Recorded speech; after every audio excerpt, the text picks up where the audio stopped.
नमस्कार, मैं हूं पवन त्यागी। उत्तर प्रदेश के पूर्व सीएम और समाजवादी पार्टी के मुखिया रहे मुलायम सिंह यादव को पद्म विभूषण पुरस्कार दिया जाएगा। यह घोषणा जब भारत सरकार ने की, इसके बाद से उत्तर प्रदेश की राजनीति में खलबली मच गई। खास तौर पे समाजवादियों के अंदर एक ये चर्चा चलने लगी कि मोदी जी ने ऐसी घोषणा कर दी, हम तो विपक्ष में हैं, लेकिन ये मोदी जी हैं जो हमेशा इस तरह से चौंकाने के लिए जाने जाते हैं। आपको याद होगा कि कांग्रेस के वो पूरे कार्यकाल में जिस तरह से मंत्री भी रहे प्रणब मुखर्जी, जो राष्ट्रपति भी देश के रहे थे, उनको भारत रत्न मोदी सरकार ने ही दिया था और उसका असर हमें पश्चिम बंगाल में देखने को भी मिला था। तो क्या मोदी सरकार ने उत्तर प्रदेश में चुनाव जो अभी आ रहे हैं 2024 लोकसभा चुनाव, उन चुनावों को देखते हुए इसका कोई लाभ बीजेपी को मिलेगा? लाभ और हानि की जहां तक बात करें तो आपको बता दूं कि इससे कोई खास फर्क पड़ने वाला नहीं है, क्योंकि जो लोग मुलायम सिंह से जुड़े हुए थे एक जाति के कारण, वही अब अखिलेश के साथ जुड़े हुए हैं। हालांकि यहां भी आपको बता दूं कि मैनपुरी की लोकसभा सीट पर जिस तरह से मुलायम सिंह प्रचार कर रहे थे, उस समय भी भारतीय जनता पार्टी ने अपने किसी बड़े नेता को वहां प्रचार में नहीं उतारा था, क्योंकि मुलायम सिंह वह मैदान में थे और वहां उस सीट पर वो मुलायम सिंह की बहू मैदान में थी। एक सम्मान है, लेकिन इसको लेकर भारतीय जनता पार्टी और हिंदूवादी संगठन से जुड़े हुए जो लोग हैं, उनका कहना यह है कि जिस व्यक्ति पर कार सेवकों पर गोली चलाने का आरोप हो, कार सेवकों का हत्यारा, यानी एक तरह से जो हिंदूवादी संगठन है वो तो सीधा हमने देखा है कि किस तरह से जब बाबरी ढांचा गिराया गया था उस समय निहत्थे कार सेवकों पर गोली चलाने का आदेश मुलायम सिंह के द्वारा दिया गया था। ऐसे व्यक्ति को आप सर्वोच्च नागरिक सम्मान देकर क्या कहना चाहते हैं? इसको लेकर विवाद है, लेकिन इतना जानिए कि उत्तर प्रदेश की राजनीति में इसका अच्छा खासा असर पड़ेगा, क्योंकि नरेंद्र मोदी जी हैं, जब इन्होंने जो कांग्रेसी रहे हैं और राष्ट्रपति भी हमारे देश के रहे थे प्रणब मुखर्जी, उनको भारत रत्न दिया था, तो उसका असर भी पश्चिम बंगाल में देखने को मिला था। जब लोकसभा चुनाव वहां थे तो लोगों के अंदर यह भावना आई थी कि भाई एक तरफ मोदी जी हैं, उनकी विचारधारा सबका साथ सबका विकास की है, तो कई बार देश हित के मुद्दों पर भी वो एकजुट दिखाई देते हैं, विपक्ष के नेताओं से सलाह भी करते हैं, उनका सम्मान भी करते हैं। और हमने देखा है कि कांग्रेस यूपीए 1 यूपीए 2 कार्यकाल में मनमोहन सिंह प्रधानमंत्री रहे, उन्होंने भले ही मोदी के खिलाफ कितने भी षड्यंत्र किए, लेकिन जब जब मनमोहन सिंह जी से नरेंद्र मोदी जी का सामना होता है, कभी कई जगह कार्यक्रमों में वो उनका पूरा सम्मान करते हैं। ये मोदी जी की कार्यशैली है। लेकिन उत्तर प्रदेश की अगर बात करें तो उत्तर प्रदेश में 80 लोकसभा सीटें हैं और जो बीजेपी है इसकी नजर है कि वहां किस तरह से अधिक सीटें निकाली जाएं।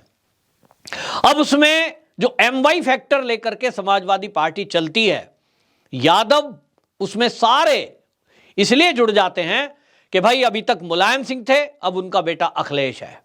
एक जाति विशेष के कारण समाजवादी पार्टी से बड़ी संख्या में लोग जुड़ते हैं, लेकिन मुलायम सिंह जी के साथ जिस तरह से अखिलेश ने व्यवहार किया था, जिस तरह से अपने चाचा शिवपाल का अपमान किया था, इसको लेकर यादव कम्युनिटी में भी अब ये बातें चल रही थी कि भाई जैसा जो है मुलायम सिंह थे वैसा अखिलेश तो नहीं है, वो यादवों के लिए भी जैसे थे वैसा अखिलेश तो नहीं है। और इसका असर हमने देखा है कि जब 2022 के उत्तर प्रदेश के विधानसभा चुनाव थे तो इन्हीं यादव बहुल एरिया में भारतीय जनता पार्टी को बड़ी संख्या में वोट मिला, और उसका कारण यही था कि लोगों ने देखा कि एक तरफ वो पार्टी है जो यादव पूरा ये मानता था कि ये हमारे एक परिवार के लोग हैं, मुलायम सिंह के रहते पूरी तूती बोलती थी, वो अखिलेश की सरकार में नहीं दिखाई दिया, क्योंकि इनके अंदर जब अपने परिवार के लिए सम्मान नहीं है तो बाकी पार्टी के कार्यकर्ता या दूर के रिश्तेदारों के लिए सम्मान कहां से आएगा, ये एक सवाल उठ रहा था। अब इस बात को भांपते हुए भारतीय जनता पार्टी ने यादव वोट को रिझाने के लिए कहिए या उनको एक मैसेज देने के लिए कहिए कि वो ये दिखाना चाहते हैं कि भाई हम तो सबके साथ सबके विश्वास के पर लेकर चल रहे हैं और हमारे लिए कोई जाति नहीं है, हम सबका सम्मान करते हैं। और मुलायम सिंह का सम्मान क्योंकि वो वर्ग जरूर करता है, बहुत सारे लोगों के लिए वो बिरादरी का होने के कारण, उनके व्यक्तिगत काम लोगों के किए हैं जिसके कारण वो जुड़ाव महसूस करते हैं। तो कम से कम मंच पे जब कभी मोदी जी उस चुनाव में जाएंगे 2024 के लोकसभा चुनाव में, तो वो कह सकेंगे कि देखिए भाई, हमने तो जो है मुलायम सिंह जी को उनका सम्मान दिया।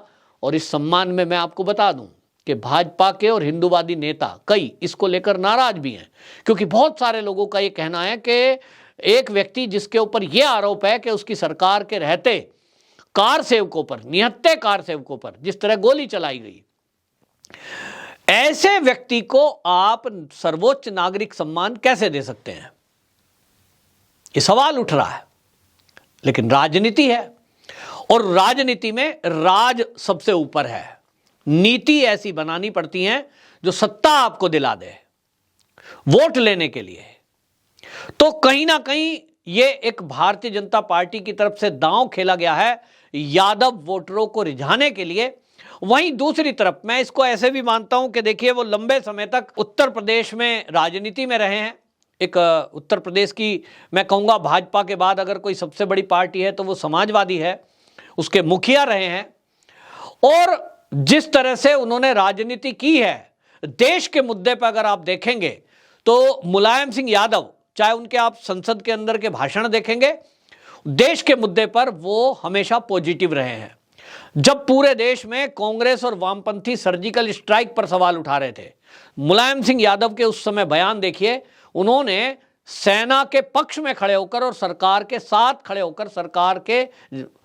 खड़े होकर वैसे बयान दिए थे। तो उस समय हमें भी लगा था कि भाई राजनीति अपनी जगह है।